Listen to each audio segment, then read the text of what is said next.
Hello students. So let's continue with the interrupts. So in this video, let's discuss hardware interrupts. So for better understanding, you go through the previous videos. Okay. So let's see what are these hardware. Already we have discussed that there are two hardware interrupts, that is NMI and INTR. So these are the two pins which are present in 8086 chip, which can accept, through which the processor can be interrupted. So first one is NMI, that is a non-maskable interrupt. Non-maskable interrupt. So non-maskable interrupt means this interrupt cannot be masked or disabled. So when there is an interrupt on this pin, the processor has to attend this. It cannot prevent from being activated. So it has to attend the interrupt. Okay. And the type number of this interrupt is 2. The type number of this non-maskable interrupt is 2. So whenever there is interrupt on this pin, NMI pin, the processor will get the vector address. The vector address of this non-maskable interrupt is 2 into 4, that is 00008. So this is the address in interrupt vector table. We have discussed about interrupt vector table in the previous video. Okay. So from the interrupt vector table, from this location, it gets the address of the interrupt service routine corresponding to this non-maskable interrupt. Okay. So at this address, from this address, the processor will get the ISR address of this interrupt service routine from the interrupt vector table and executes that particular service routine.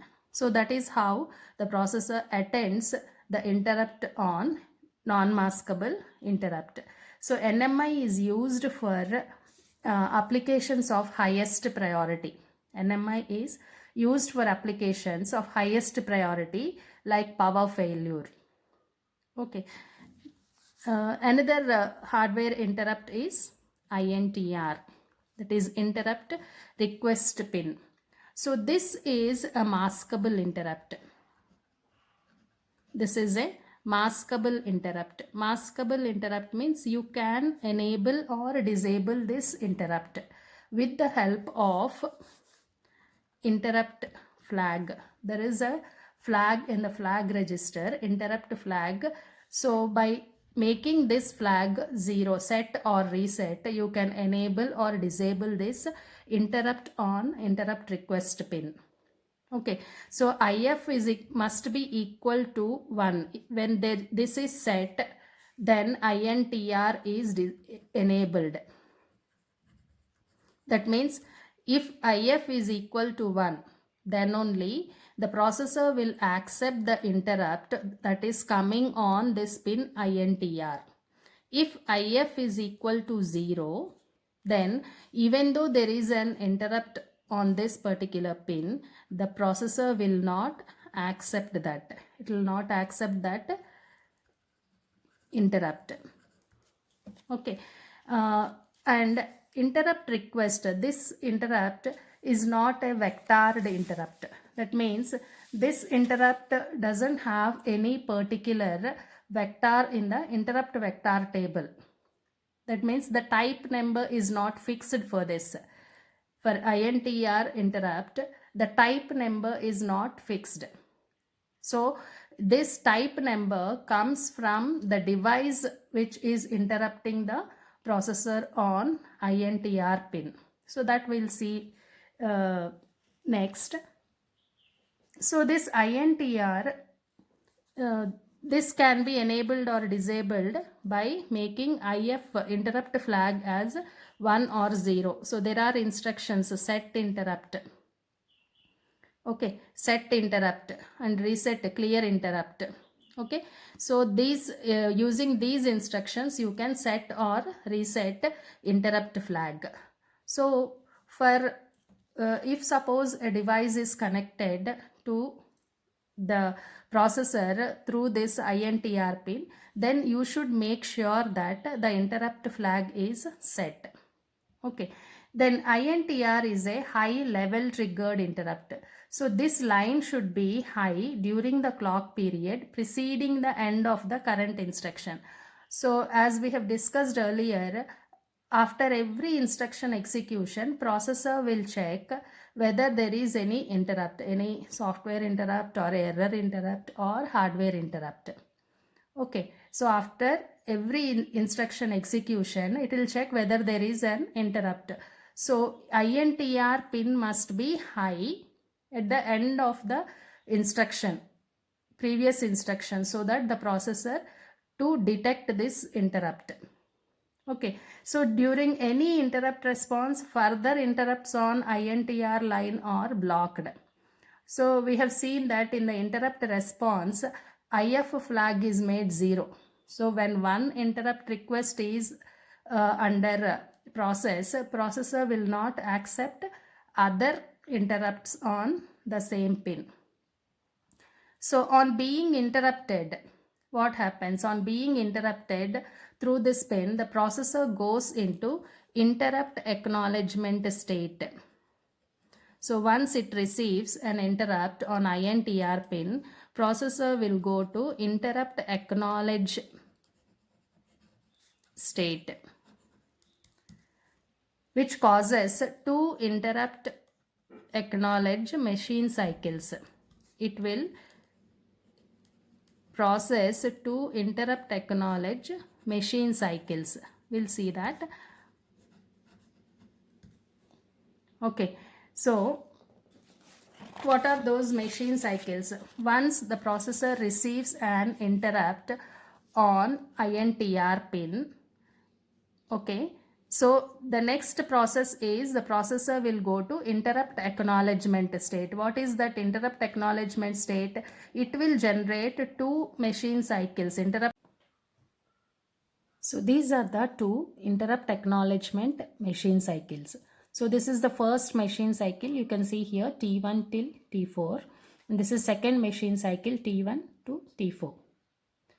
So on receiving interrupt request, the processor goes to interrupt acknowledgement state. That is interrupt, it will generate 2 machine cycles will be interrupt acknowledgement machine cycles. The next 2 machine cycles will be interrupt acknowledgement machine cycles.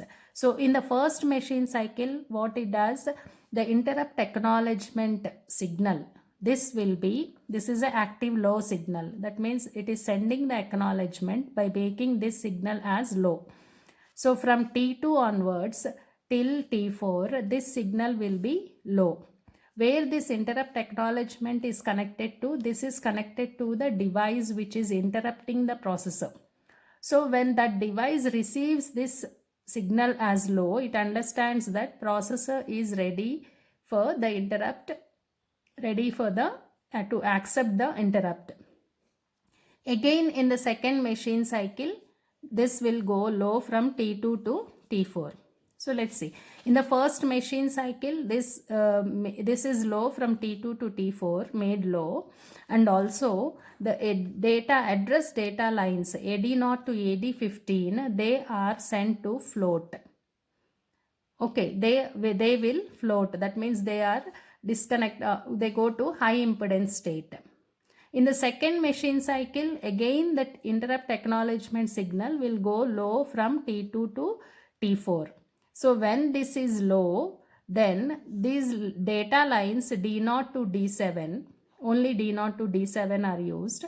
So these will come out of this float state, okay, activated these signals, and the device which is interrupting, that will place the type number on the data lines. When this is low in the second machine cycle, when interrupt acknowledgement is low, the device which is interrupting the processor, that will place the type number on the data lines D0 to D7. So this is how the processor gets the type number when it receives an interrupt on INTR pin. So type number comes from the device which is interrupting the processor. Okay. So on receiving this type number, the processor will multiply this type number by 2, then go to that location in interrupt vector table and get the address of the interrupt service routine corresponding to that interrupt. Get the ISR address and transfers the execution to that interrupt service routine execution. Okay, so this is the process how it happens in case of the interrupt on INTR pin. Okay, so in this way, like only one device can be connected on to the INTR pin. That means only one device can interrupt the processor on INTR pin. But in reality, the processor will be connected with number of devices which can interrupt the processor. So in that case, on a single line, you cannot connect number of devices which can interrupt the processor. So there must be there is a requirement of the extra hardware. So this is done with the help of chip, chip that is interrupt programmable interrupt controller.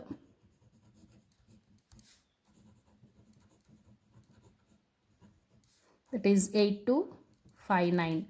So this chip will handle number of interrupts on INTR pin. We'll see how. So this is just a simplified circuit or block diagram I'll give you. Like 8086 processor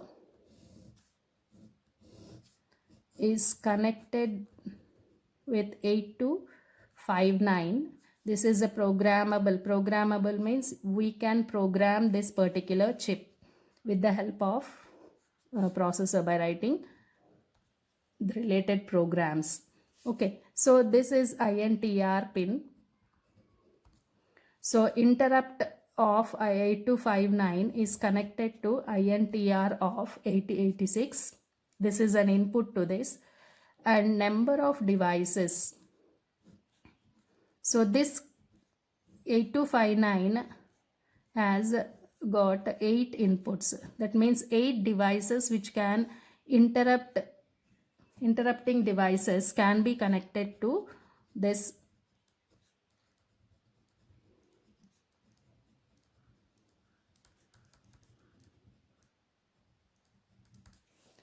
eight devices which can interrupt the processor can be connected to 8259. If it was not there, only one device you can connect to processor which can interrupt the processor. But in the larger systems where number of devices you want to connect to the processor which can work through interrupts, then you require this 8259 programmable interrupt controller. Okay, the interrupt acknowledgement INTA bar. So this is connected to the interrupt acknowledgement of this is received by 8259. Then also the address and data bus is connected between AD0 to AD15 only.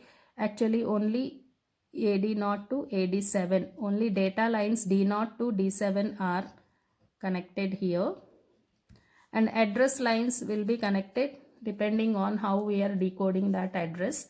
Okay, the main connection of which is of importance is here D0 to D7 connected to AD0 to AD7 of this processor. Okay, so if suppose there is an interrupt INR3, the device which is connected to this particular pin that wants to interrupt the processor, sends an interrupt to the processor, that is received by 8259. So it will pass on this interrupt to processor through INTR pin. So processor detects this INTR request. Then it will send the interrupt acknowledgement. So once interrupt acknowledgement is received by 8259, so 8259 will place the type number. So 8259 will have the type numbers of all these interrupts. So it knows that this is the device which has interrupted. So it will place the type number corresponding to this device on the data bus. Processor receives this type number, multiplies it by 4, goes to the vector table. From the vector table, it gets the interrupt service routine address and executes this interrupt service routine, which is corresponding to this particular device. So this is the process how it takes place for interrupts. Okay, so this way you can connect number of devices which can interrupt the processor.